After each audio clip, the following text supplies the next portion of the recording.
Assalamualaikum dan salam sejahtera. Kami dari kumpulan satu akan membuat pembentangan. Tajuk yang kami akan bentangkan ialah interaksi tamadun Islam dengan tamadun Cina.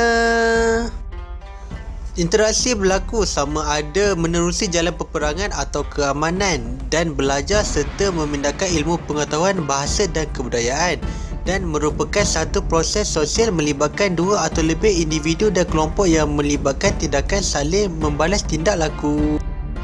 Perkenalan asas kepada interaksi ialah merupakan asas kepada persefahaman. Usaha perlu dipertingkatkan dan ia juga merupakan antara tamadun yang paling berinteraksi.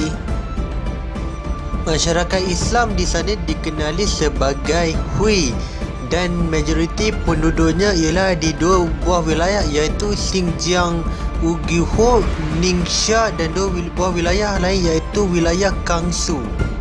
Islam tiba di wilayah selatan China iaitu Fujian dan juga Guangdong, dan ramai orang Cina berasal dari dua buah wilayah ini, khususnya yang terdapat di Asia Tenggara. Islam di China. Hamzah bin Hamzah telah membawa Islam masuk ke negeri China, dan seperti yang kita tahu, banyak versi cerita lain mengenai kedatangan Islam ke China. Perluasan kuasa ke kawasan Asia Tengah, hubungan diplomatik antara masyarakat Muslim, berlaku proses asimilasi dan pengaruh mubalik adalah faktor kepada penyebaran Islam di China. Antara faktor kemajuan Islam di China ialah perkembangan penempatan orang Arab dan Parsi. Terdapat banyak masjid di setiap perkampungan, terbina sebuah zawiyah iaitu institusi pengajian agama, dan ramai ulama besar menetap di China. Kerajaan Islam di China terbentuk dengan mengamalkan dasar toleransi beragama Islam. Ramai ilmuwan Islam dibawa masuk, dasar anti-Confucianism diamalkan, dan lahirnya pentadbir dari Ketua Jabatan Beragama Islam. Kerajaan Islam di China telah memberi banyak sumbangan besar kepada perkembangan tamadun Islam, dan ia juga telah melahirkan ramai tokoh-tokoh ternama seperti Lakshmana Cheng Ho.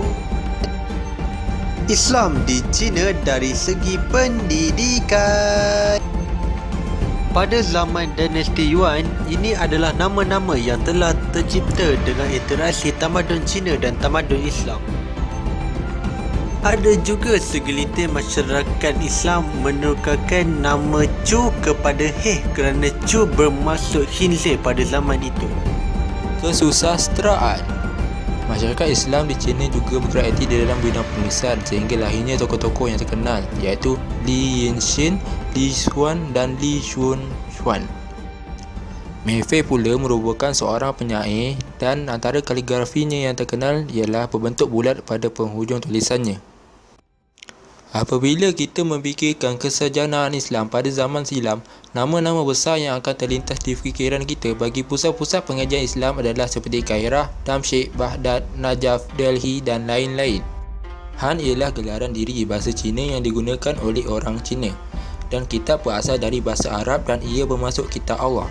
Oleh itu, para ulama kitab Han berada di hadapan dalam satu usaha intelektual yang berusaha untuk mendamaikan tradisi Confucian dengan tradisi Islam.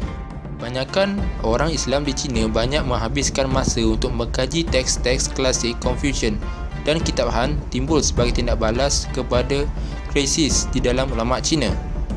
Kesan-kesan. Antara kesan-kesan positifnya ialah melalui perdagangan, berlakunya perkahwinan dan mewujudkan komuniti Islam tempatan Cina.